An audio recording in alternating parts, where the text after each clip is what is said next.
Bonjour chers élèves. Aujourd'hui on va faire un cours sur les accords du participe passé.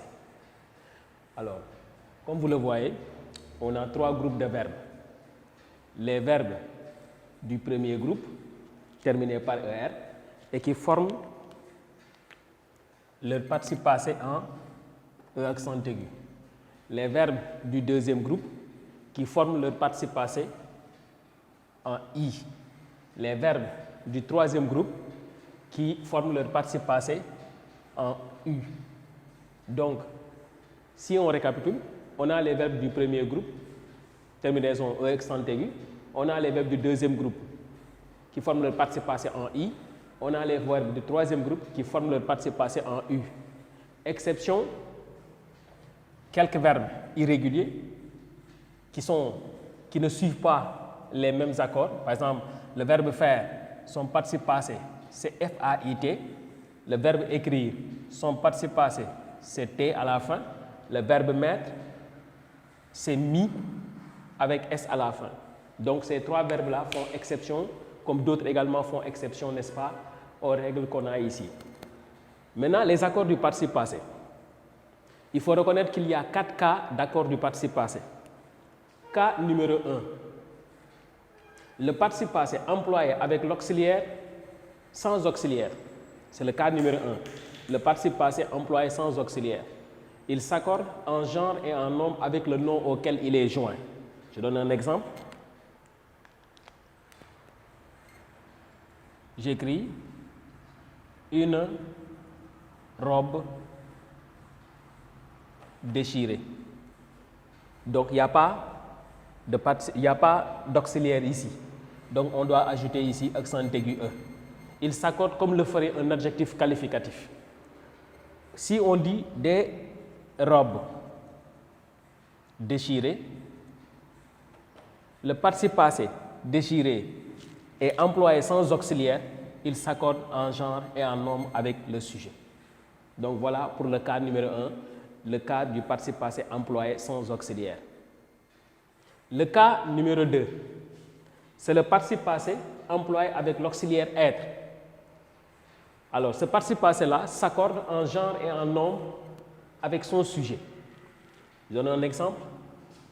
J'écris la robe est déchirée.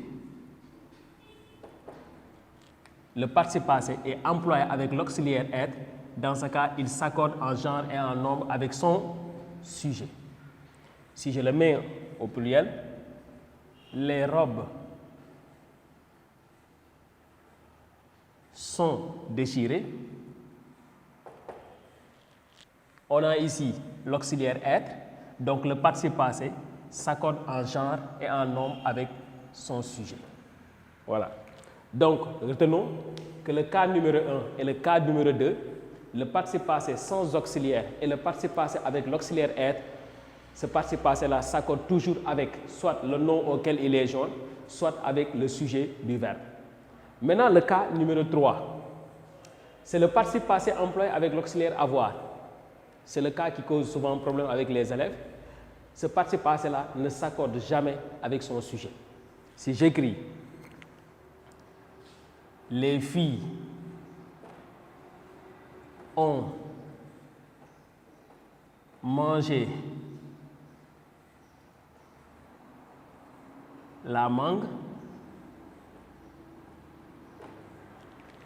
on a un participe passé, manger, employé avec l'auxiliaire avoir, il ne s'accorde pas avec son sujet. Le sujet est là, il est au féminin pluriel, le participe passé prend l'accent aigu tout simplement. Il n'y a pas d'accord avec le sujet quand le participe passé est employé avec l'auxiliaire avoir. Maintenant, le dernier cas, c'est toujours le participe passé employé avec l'auxiliaire avoir. Mais ici, on a le cas du COD. Dans cet exemple qu'on a ici, les filles ont mangé la mangue. La mangue, c'est le COD du verbe. Les filles ont mangé quoi? La mangue. C'est le COD du verbe. Ici, le COD est placé après. Donc, ce COD-là, s'il est placé après, il n'y a ni accord avec le participe passé. Le sujet non plus ne fait pas l'accord avec le participe passé. Mais si le COD est placé avant, j'ai écrit ici, il peut s'accorder avec le COD à condition que ce dernier c'est le COD, soit placé avant le verbe. On va essayer de décrire cette phrase-là. Je vais mettre la mangue que les filles ont mangé. Le sujet du verbe manger, c'est toujours les filles. Le sujet est au féminin pluriel. Rappel de la règle numéro 4, le participe passé employé avec avoir, c'est là l'auxiliaire avoir, ne s'accorde jamais avec son sujet. Dans ce cas, le participe passé manger ne doit pas s'accorder avec son sujet parce qu'il est employé avec avoir. Mais où est son COD?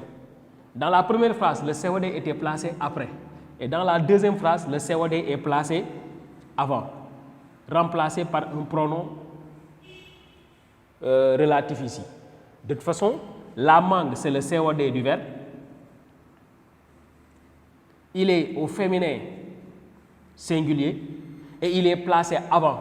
Dans ce cas, le participe passé qu'on a ici s'accorde en genre et en nombre avec ce COD-là. Donc, on retient quand le participe passé est employé avec l'auxiliaire avoir et que le COD est placé avant, le participe passé là s'accorde avec le COD. On peut le remplacer par un pronom ce COD là. Je peux écrire ici, les filles l'ont mangé. Les filles l'ont mangé. Le participe passé, manger, voilà son sujet. Le verbe, voilà son sujet. Les filles. Le sujet est au féminin pluriel. Puisqu'il est employé avec l'auxiliaire avoir, le participe passé ne s'accorde pas avec le sujet comme on l'a dit dans le cas numéro 3. Mais ici, le L' que vous voyez ici, c'est le COD. Il remplace mangue. Donc, il est au féminin singulier. C'est le COD là qui est au féminin singulier qui accorde le participe passé. Donc, on doit mettre ici accent aigu E. Voilà l'explication. Voilà la leçon sur les accords du participe passé. Je vous donne rendez-vous très prochainement. À très bientôt et bonne compréhension.